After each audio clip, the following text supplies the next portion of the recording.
when you're tapping these emotions, before you deliver the joke, are you cognizant of what it's going to take to like deliver that joke? Like, are you already knowing that I know for a fact I don't have to practice this? They're going to be with this right here. When I say this, oh, I'm going to get them.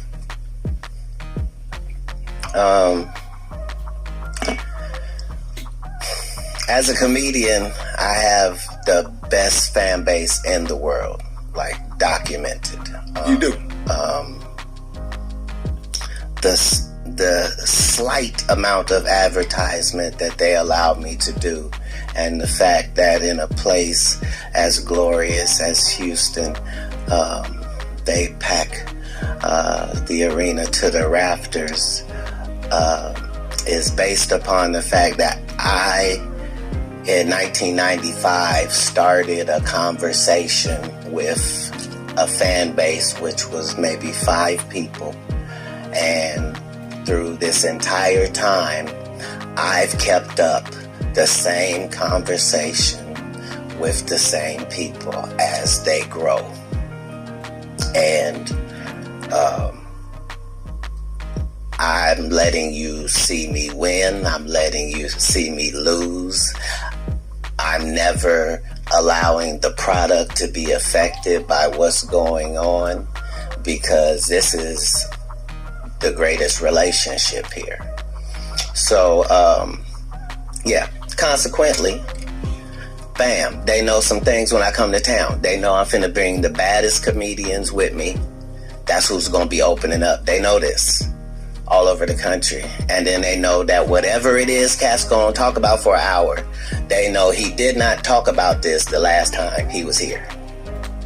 They know Man, that. how in the hell do comedians get away with that anyway? Because I'm not going to see the same comedian tell the same jokes, 100 times in a row.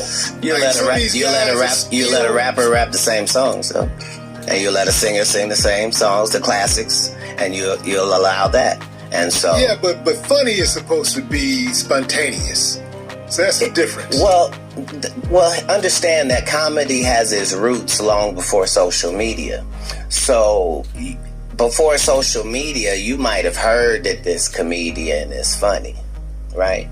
And somebody might have told you what he said, but it didn't sound that funny to you. They just told you what he said. But when you see him in person, oh, he's hilarious. And so comedy always had a cycle where you showed the whole circuit your body of work.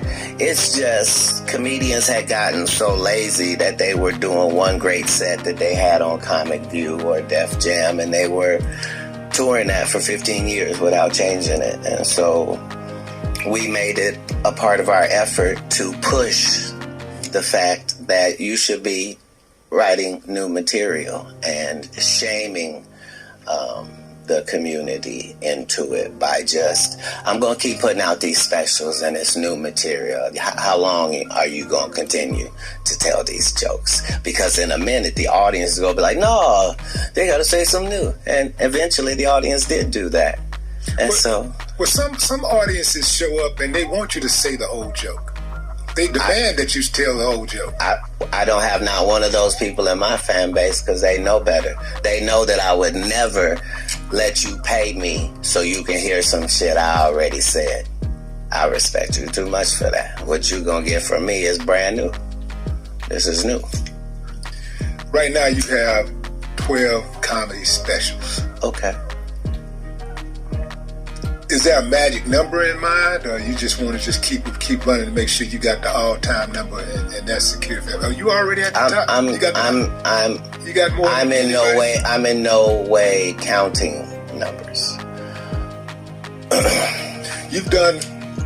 I'm saying if 12 is the most, if 12 was the most, there's not a number because I'm not putting a number to it.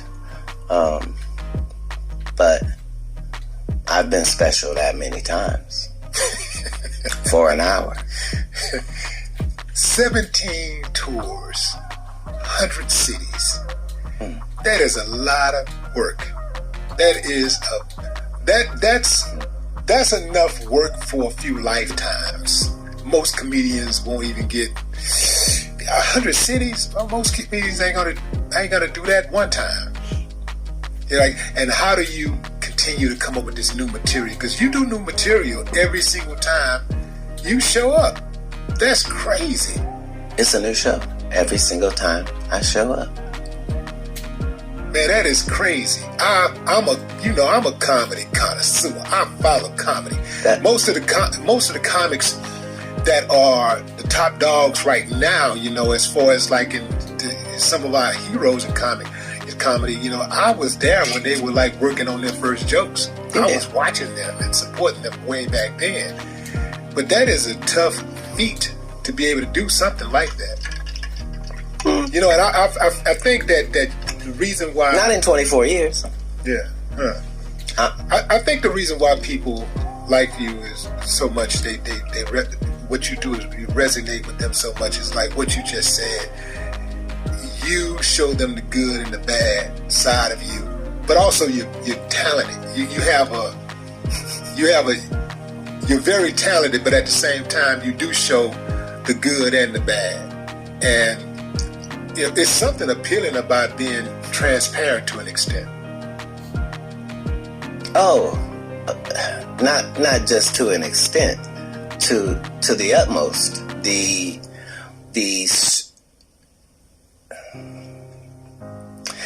As soon as you, as a person, decide that you're not gonna lie anymore, and that whatever problem that you have, you're gonna deal with that problem right then where it presents itself, it'll show you a whole new side of you. It's very important. It's very important when you lie and allow lies. For some people, it's just, I'm just a little delusional. No, it's dangerous for you to do that to yourself. It's very unnecessary for you to.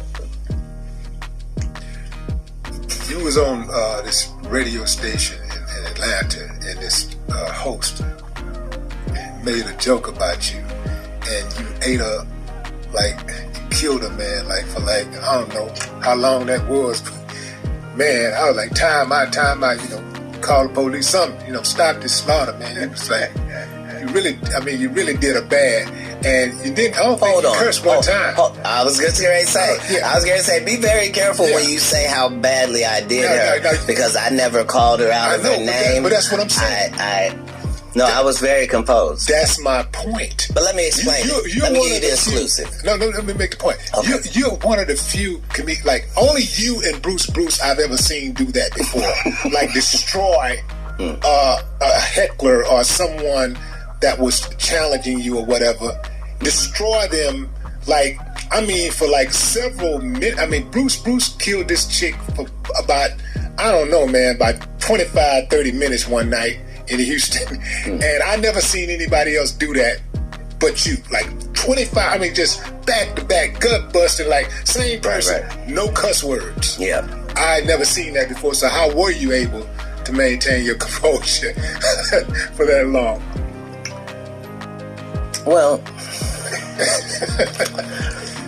a very interesting thing happens when you try to trap something that's bigger than your trap.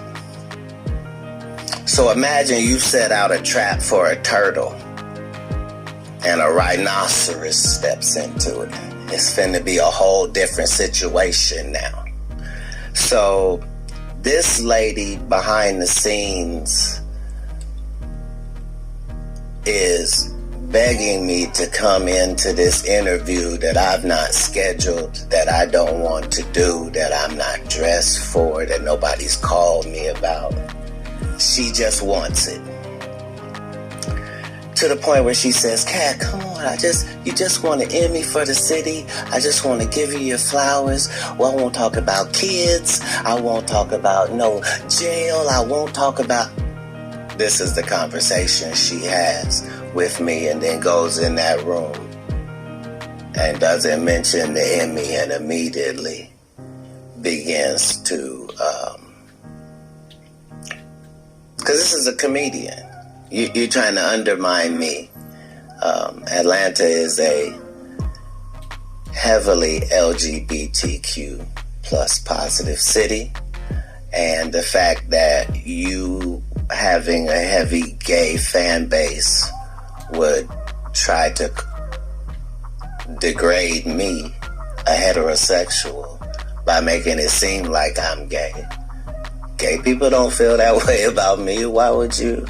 So it was a terrible thing that she found herself in, and comedically, you're outmatched. My defense is impenetrable. My offense will have the precise amount of viciousness that's necessary. If that means no cussing, that's fine. I don't want to talk to you and hurt heavy-set women's feelings or dark-skinned women's feelings or women who wear wigs' feelings. I'm not trying to hurt nobody's feelings. I'm bantering with you because you keep acting like you're qualified to do that. Yeah. So,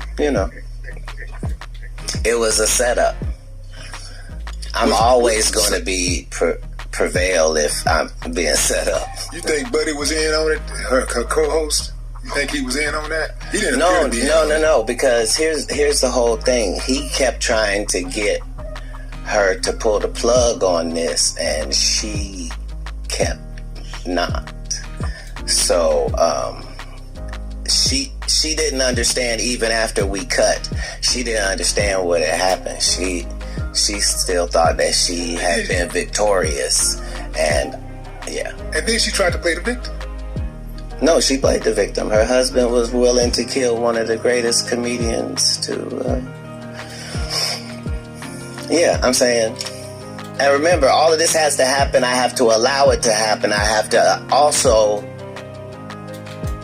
preserve my life, and then after I do all of that, then I have to not press charges on you to these police as if a crime has not been committed upon me. A pimp named Slickback. Oh, man. Thank you for saying the whole thing. Look, man. Like a Tribe Called You gotta say the whole thing. That is correct. A pimp named Slickback. Yes. Man, that is one of the most iconic roles in television history. How did that come about?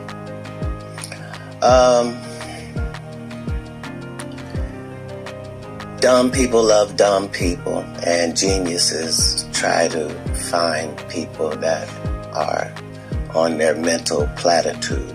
So Aaron Magruder is one of the finest black writers that we've had. Yes. And the fact that he started his journey in the real trenches, writing for newspapers and getting syndicated across the country before he ever came to the next platform is what made him so formidable. So it was a joy to be able to work with him. Just like, when I do work with Donald Glover, we get the Emmy. Like, it's because you're dealing with compatible wavelengths. Like Donald Glover told me, Katt, here's the script. If you do this role right, you'll win an Emmy for it. I said, that's the only way I know to do it is right. And won the Emmy. Well, I know there's a lot of advantages to doing what you do being in the entertainment industry, but what's like the biggest thing that you can't stand about this industry?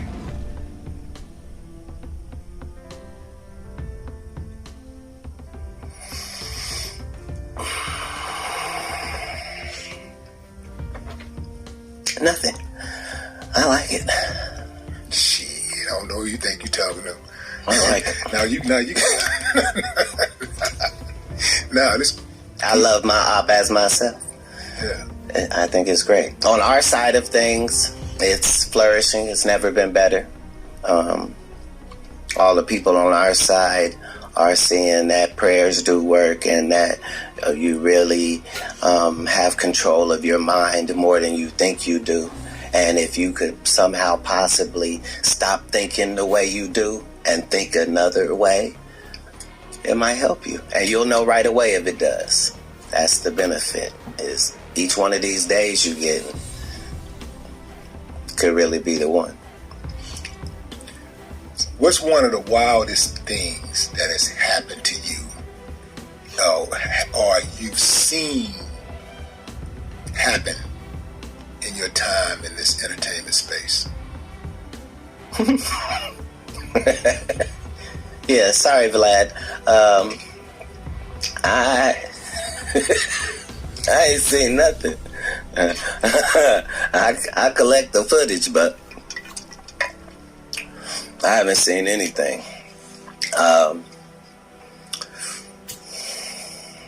You were doing so good, man. I mean, you was just doing so good, and then all of a sudden you just decided. Well, no, here's the thing. What you asked was, you said, "Hey, Wolf, what do you hate about the sheep?" Nothing. Nothing. I feel good. I feel like we're in a good position. Everything's going to be fine. Let's go, Coach Prime. Yeah. What do you think about Coach Prime? What's up with Coach Prime? You have you been out there yet, Colorado? No, I've supported from afar. Yeah. I'm saying, anytime a great individual, regardless of what he does, finds something that he can be great in, like, that's gonna work. Like, he is a motivating factor and an asset to it. He always has been since the Jerry Curl days. Those are the leaders of men that we discussed earlier. An eternal optimist, someone that's clever and about books and hard work and discipline. As a black person, we should be so lucky as to have, a black coach like that. And as a non-black person, what a great job. Man, you just described yourself, except the coach part. And then I take that back. You are a coach in your own right. And you as well. That's the whole thing. Like, these compliments are all shared by all of us who receive them. Like, that's what it's got to be. If you any reflection of me, then that's what it is.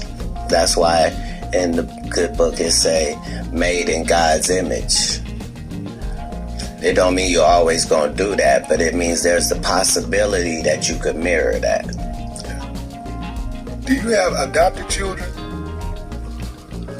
I'm an empty nester. I have no children at this point. Glory and hallelujah. No, everybody's grown. Yeah, but yeah, I got grandbabies. You got grandbabies? Mm-hmm. Okay. How many? 4. 4. Mm-hmm. Nice. All girls. Oh yeah. So he's been doing something right. What are the ages? Of what? The girls. The grandbabies? Yeah. Okay, so I have a 6, 2 4s,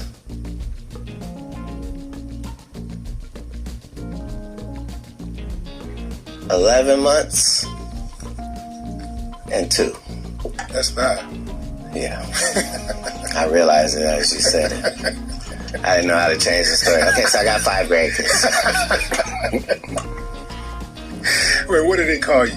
I got 5 daughters. I can't get anybody to call me anything that I ask for. They've already made a decision, and that's what they call me. There's nothing I can do about it. And I'm not going to say what it is. It sounds like stop or something. I don't know. Right. But man, we appreciate you coming on the show, man. I appreciate you having me. You're an icon and a legend yourself, and just the fact that you would spend time interviewing others is magnificent. And nobody asks worse questions. You're the You have the worst questions in all of interviewing, and you can count on it. Nobody's going to mimic your questions. So, yeah, it's an honor. Thank you. I appreciate you, man. Ladies and gentlemen, the Honorable Katt Williams. Thank you. I appreciate it. No more talk.